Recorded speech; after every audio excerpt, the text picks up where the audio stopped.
What if the greatest form of control is not about controlling your behavior? It's about controlling the story that you believe about yourself. If someone can control the narrative, they no longer have to control you because you'll do that yourself. So, narrative control is the intentional shaping of reality, controlling how events are remembered, controlling how other people see you, and controlling how you see yourself.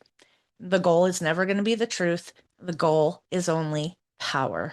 They begin to rewrite your story by telling you things like you're too emotional, selfish, impossible to please, unstable. You are probably the narcissist. You remember things wrong. You don't see how other people treat you. That's the one that leads to isolation, is you not being able to trust yourself and to trust your own judgment in your other relationships because you don't see what other people are doing to you. You don't see how other people are taking advantage of you. So I'm going to give you a little story about that one. So, say you meet a person, and it doesn't have to be a romantic partner, it could just be a friend. And you meet this new person in your life, and they're like, oh my gosh, you're so amazing. You're so wonderful. I love you. I love your ideas. I love how your brain thinks. I love how you think. I don't think that way. This is so interesting to me. They seem really intrigued about you as a person. And of course, that feels good because most of us walk around and we're like, I don't even know if anybody likes me. And right, all of that childhood programming. And you're just always waiting to meet that new friend, that person, perfect person, somebody who really gets you and understands you. And now here's somebody who wants to understand you. And so you get closer. And then you introduce them to other people. And then when they meet the other people, now don't forget, as you're getting to know this person, they're learning things about your history, you're discussing things about your personal life, because that's what happens when you start to form a friendship or a partnership. So they know these things about you. And then they start to meet other people in your life and they start to tell you the things about the other people that you missed because you're so used to being abused and you're so used to being treated a certain kind of way that you don't see it. And they'll point things out and say, oh, well, this person is taking advantage of you. And I noticed it because they did X, Y, and Z. And you step back and you're like, huh, I never saw that before. I never realized that they were taking advantage of me. Like, how could I be so dumb? How could I be so blind? Thankfully, I have this new person in my life who can see it. They can see the things that are happening. And then you introduce them to somebody else. And with that somebody else, again, they say, wow, like I really noticed that something's happening here. Like all of the people around you, like they just don't honor you. They don't really like love you and respect you and they don't see you for who you are today and they don't understand you. I feel so bad that this is the way people are. And they might even get a little teary-eyed, and bust out their tissue and be like, I feel so bad. I feel so bad that that this is how your life is and you mean so much to me as a person and I want you to know that I love you. Like I love you. I'm here for you. And I wish that people wouldn't treat you this way. And it just breaks my heart. And so then you're like, oh my gosh, this person, like, they really actually care. Like, they really love me. And they are pointing out these things. And I did have an abusive history. And I do sometimes pick people who are kind of abusive to be around. And I do mostly like try to stay to myself just because I don't want to get involved in these situations. And they get it and they see it. And then depending on where you are in your own healing journey, things might start clicking for you. And you might say, huh, this is getting really interesting. Maybe in the friendship, you've said, oh, let's invite this person out, or it would be cool if we hung out with that person, or whatever. And they meet the person and they have immediate judgments, or they casually know somebody else and they're like, nah, I don't want them around. It's just going to ruin things. And, we kind of do better on our own. And they don't get it. They're not like us. They don't understand. I think it would be better if just the two of us went and did it. And some of you may not see, and that's okay if you don't see it. That's literally why I'm making the video, to help you to be able to see it. Because when your life has had abuse, it's very easy to fall into this performance that you are experiencing. And then what's going to happen is at some point, it's going to start clicking together. And you're going to recognize that a lot of people are gone, and people that you were like, well, and they're really not that bad. Like, they would literally do anything for me, and they kind of always have been there for me, and I've known them a lot longer. But that seed of doubt was planted until they touch a subject that, usually it's like your kids, right? So they'll usually say something about your kids, and then all of the mama bear and the protectiveness comes out, and you're like, wait, that is literally not what's happening. Yes, I know I've had like a weird relationship with my kids, and maybe we didn't talk, or maybe we're rebuilding a relationship, but they'll say something that blows apart the whole entire mask. And then what usually happens is they'll call it a misunderstanding, and they disappear, and you don't really ever hear from them again, because the mask has fallen off and you can no longer be controlled. So that's just one of the ways that narrative control works, but it does happen in a lot of other situations. So there can be romantic relationships where this happens, where eventually they start to tell you things like, you expect too much, no relationship is perfect, everybody fights, you just have absolutely unrealistic expectations. And those things allow the abuse to become normal, because they don't usually say them in a harsh way. It's more like they're the victim and they're saying it to you like, you just have really unrealistic expectations. Or maybe they're mad and they're like, they'll slam something down, say, you just have unrealistic expectations. What happens in that moment is whatever you were thinking or feeling, you see how triggered they are. And then you're like, oh my gosh, maybe they really do care. They're so upset about this. Do I have unrealistic expectations? Am I just kind of making this up? What am I comparing this to? I can't believe how hurt they are. If they weren't so mad, then obviously they didn't care, but they are so mad. So something happened, something is triggered, and somehow we start taking the blame, and we start saying that it must be me.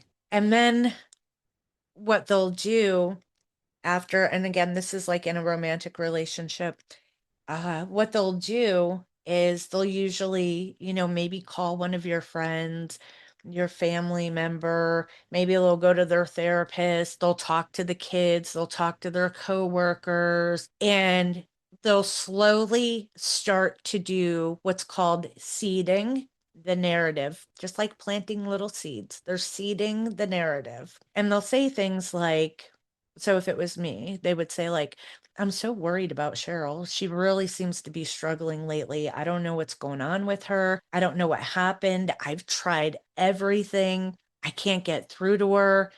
So by the time I go to talk to somebody, they already have a story.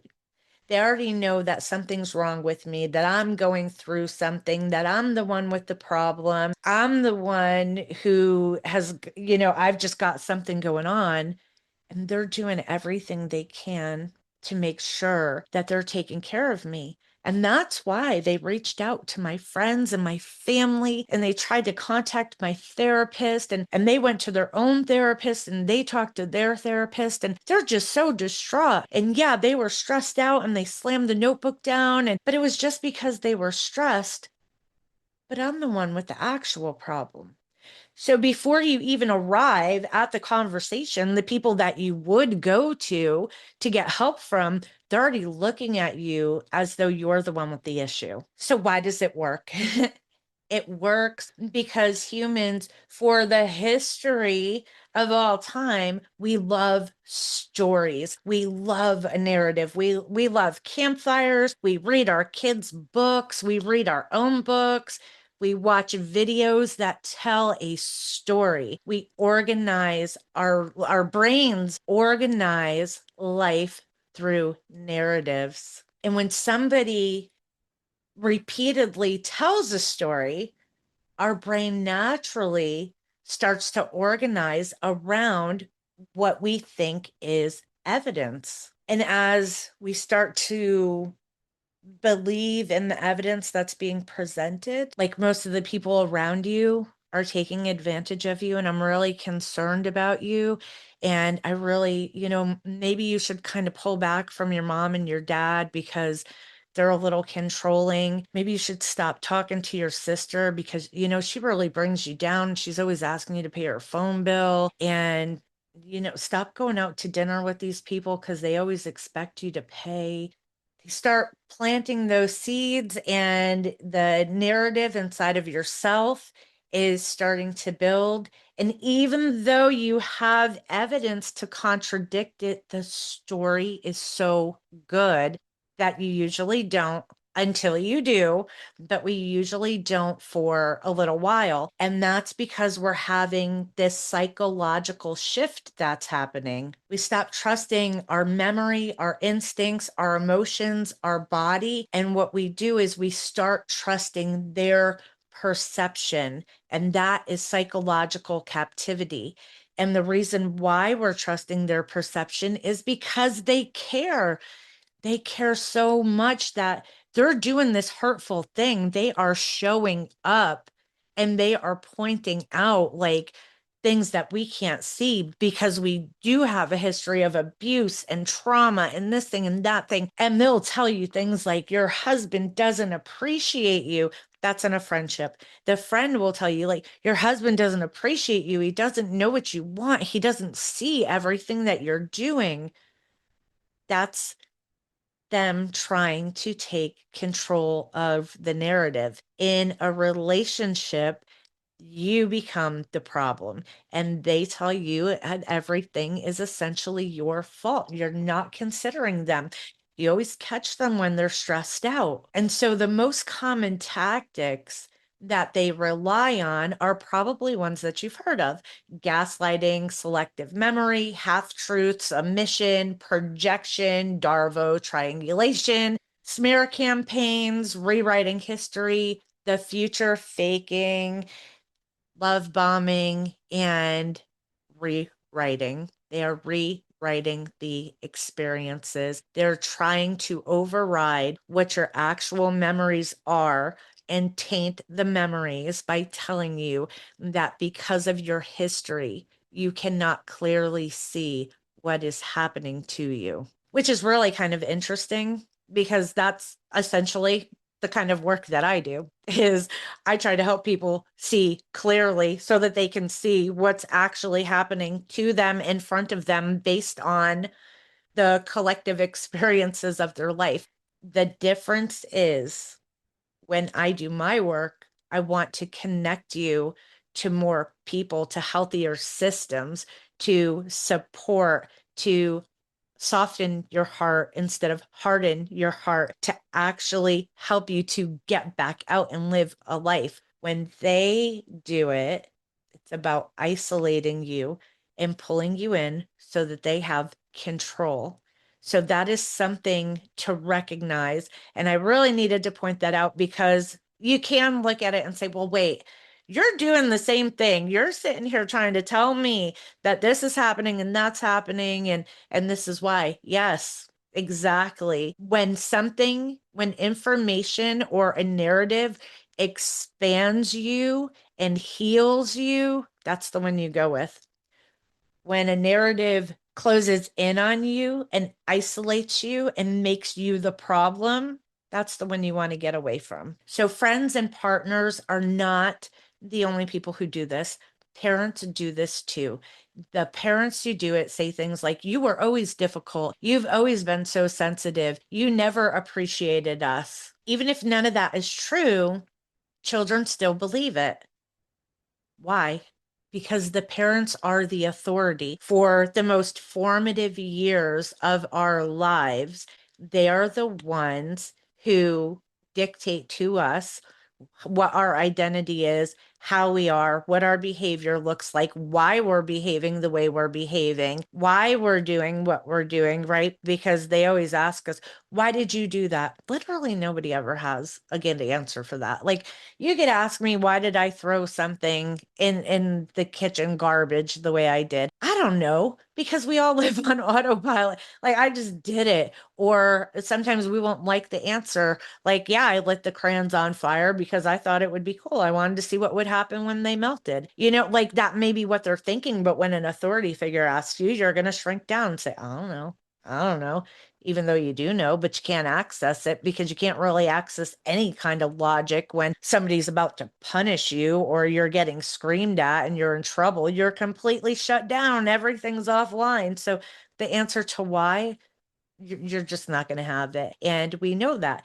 So as children, our parents are always dictating to us who we are, what we cause in the home. Sometimes they make us responsible for their emotions, but they're the authority figure. So, but all the things on parenting is a whole entire different video. But let's talk about the coercive control part of this, because narrative control keeps victims trapped because they believe that they are the problem. And as long as they are the problem, why would they leave? If I'm the one who's causing all of these things to happen, why would I leave? I'm going to try to fix them, even though I can't, because I don't even know what's going on, because I'm so confused and I'm so gaslit that I'm not sure of anything anymore. And I don't even know who I am. But I do know one thing I do know for sure is I'm the one with the problem. So I need to fix me. And that is the side effect of narrative control. And one thing that's so interesting about narrative control, any of them, narrative control, narcissistic abuse, coercive control. One of the things that I find extremely fascinating about all of it is our bodies know before our conscious mind even has the chance to catch up.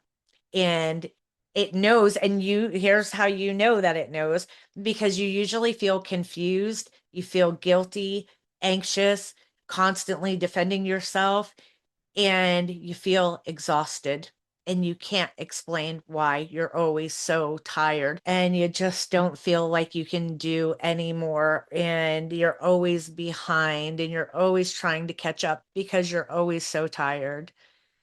That is your body screaming at you that something is wrong. So once you pay attention to your body, I think one of the most important questions that we really need to ask ourselves and practice asking it probably once a month. And the question is, what if the story that I'm living isn't actually my story? Where am I getting the information from that is contributing to the decisions that I'm making? What am I actually believing about myself? Where is that belief coming from? How did I get that belief? When did I even start believing this story? When did I start thinking this about myself? Is there any evidence that I have to support that any of these beliefs or thoughts are actually true outside of what I'm being told? When I start criticizing myself, whose voice do I hear? Do I hear my own voice? Do I hear somebody else saying something to me? And not in a hallucination kind of way. Kind of like when you're cleaning off the counter and you accidentally drop something. We typically aren't going to say to ourselves, "You're so freaking stupid. I can't believe you did that." We're usually going to think to ourselves, like, "Oh, damn, I just dropped that off the counter." But if somebody else is always yelling at you for mistakes that you make, big, small, little, like not even anything to get upset about, you may hear that person's voice and it will sound very different, kind of jolting, like, "Oh, so stupid. Why did I do that?" So try to pay attention to whatever negativity, whatever criticism you're giving yourself. Where did you first hear that criticism? Did it come from you internally or did it come from somebody else? And are you just repeating something that somebody has said to you? Because that will absolutely start to give you a roadmap back to the beginning of where it all began, well, back to the origination of why we think about ourselves the way we do and where those beliefs come from. And then, of course, one of my favorite questions is always like, would I say this to somebody that I love? If I wouldn't say it to somebody that I love, then I absolutely should not be saying it to myself. So I know that my videos might always indicate that my agenda is leave all toxic people, get all toxic people out of here. That's actually not what it is. My actual agenda is helping you identify the narrative that you have inherited from somewhere. Parents, teachers, religion, culture, relationships, school, work, trauma, and then taking that information and deciding what is actually yours, what actually belongs to you, what is actually your story, not just the things that happen, but who are you? How did you become the person that you are? What's going on inside of you? What are your beliefs? Where did the beliefs come from? That is my agenda, is to help you actually see that abuse is wrong. I don't care where it comes from, how it came there, any of it. It's wrong. And you deserve to know what you think about yourself without somebody else or the world influencing what you think and what you believe about who you are. Because at the end of the day, the most dangerous prison is not the one with locked doors. It's the one where somebody else wrote the story of who you are, and you never realized that you've actually been reading from somebody else's script. We got to get ourselves out of these cages, these invisible cages that resemble prison cells. So that is what I've got for you on narrative control for right now. I can go deeper. I can give you more examples. We could talk about this in more depth. Just let me know if that's something that interests you, if you identified in any of this, like what kind of stories have people told you about who you are, and do you know, like, do you know who you are versus who you've been told who you are? All right, so thank you so much for being here. Thank you for watching the video. Please share it with somebody if they need to hear it. And don't forget, like, children are really important, so make sure that you can do what you can do to make sure that they understand this too, and that they know who they are, because it will help them when they get older. All right, so that's what I've got. Thanks for watching. Bye.